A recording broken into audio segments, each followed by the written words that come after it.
This is Optimal Relationships Daily, episode 1340. 3 Principles to Facilitate Change by Chalene Johnson of ChaleneJohnson.com. Hello, everybody. I am Greg Audino, your host and narrator, and welcome back to Optimal Relationships Daily once again. So if you're new here, this is where I read to you from different blogs and books that offer tips on how to improve the many relationships in your life. And I also answer your personal relationship questions in our Q&A episodes each Saturday. So if you do have a question you'd like help with, go ahead and email it to me at advice@oldpodcast.com. But for today, we've got a post from Chalene Johnson on tap, so let's jump right into her work and continue optimizing your life. 3 Principles to Facilitate Change by Chalene Johnson of ChaleneJohnson.com. 3 Principles to Facilitate Change. We all know someone who we'd like to change. By change, I mean you'd like to see their behavior or habit change. This could be someone at work, like your boss, or at home, like your spouse or child. Everyone has habits that may annoy you. You may see these habits as destructive or unhealthy or simply frustrating.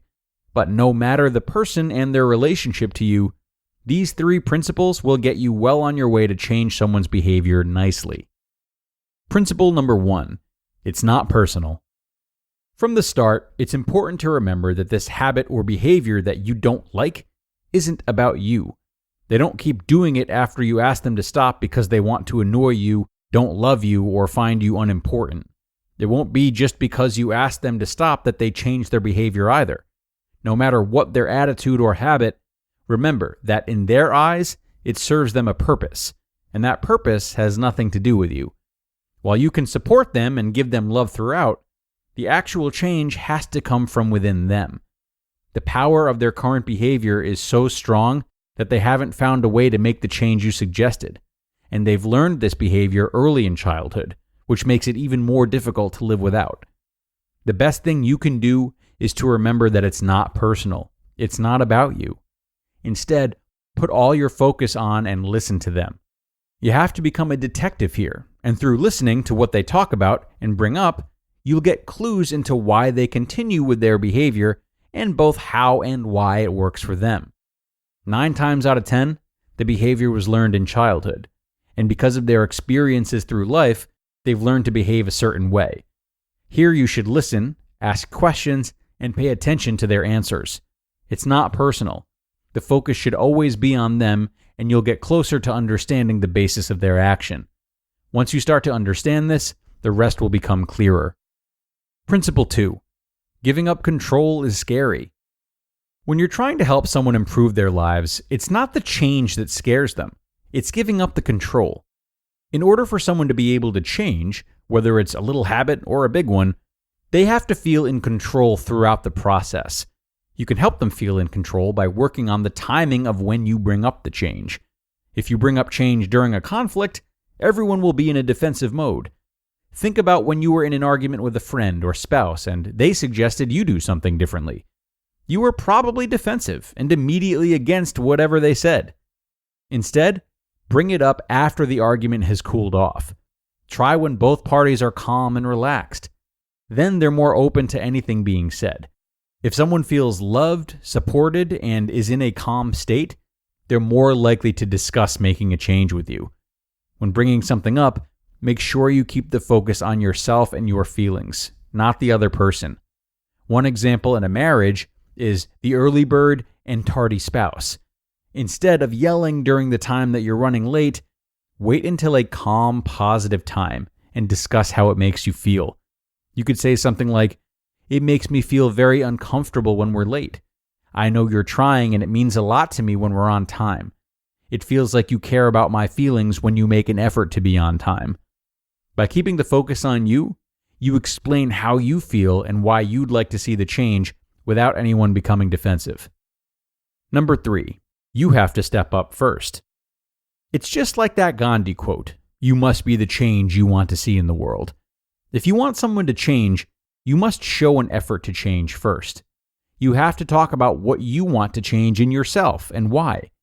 This will set a good example for the other party to become more open about change and will create a foundation for their opportunity to change. So, If you want to see someone change, start by changing yourself. Inspire someone to change by talking about how you want to improve. Discuss the things that you want to do, and talk about it when the timing is right. When someone feels good about themselves, when they feel happy, loved, and supported. You just listened to the post titled 3 Principles to Facilitate Change by Chalene Johnson of ChaleneJohnson.com. And now, everyone, I want to tell you about our sponsor, Jenni Kayne.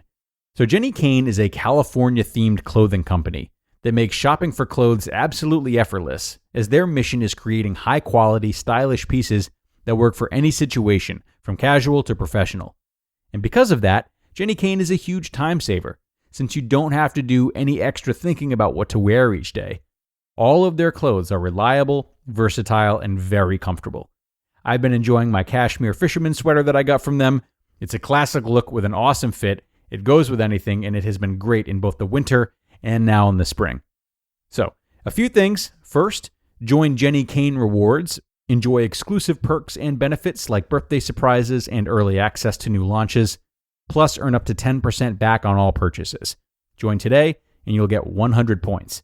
And then exclusively for ORD listeners, find your forever pieces at JenniKayne.com and get 15% off your first order when you use code ORD at checkout. That's JenniKayne.com, promo code ORD. And thanks a lot to Chalene for this helpful and densely packed post. Really appreciate this one. I think the tips that she shared are very grounded and truthful. But one more thing to keep in mind when considering and aiding in the change of ourselves or others is the fact that we already have a proven track record. We are constantly undergoing changes, whether or not we want to, and whether or not we realize it.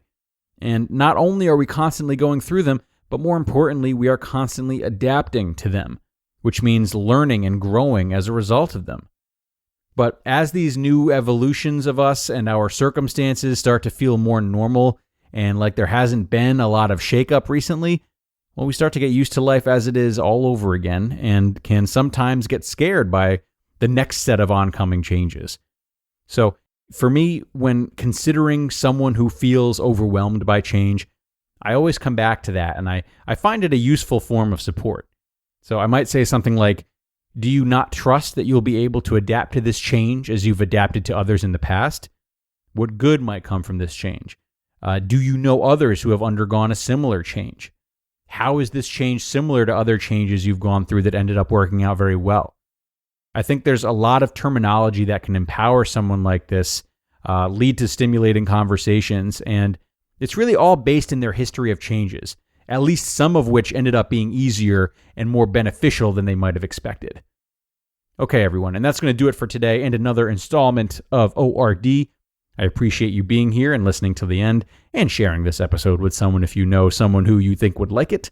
Have a great rest of your day, and I look forward to doing this again with you tomorrow, where your optimal life awaits.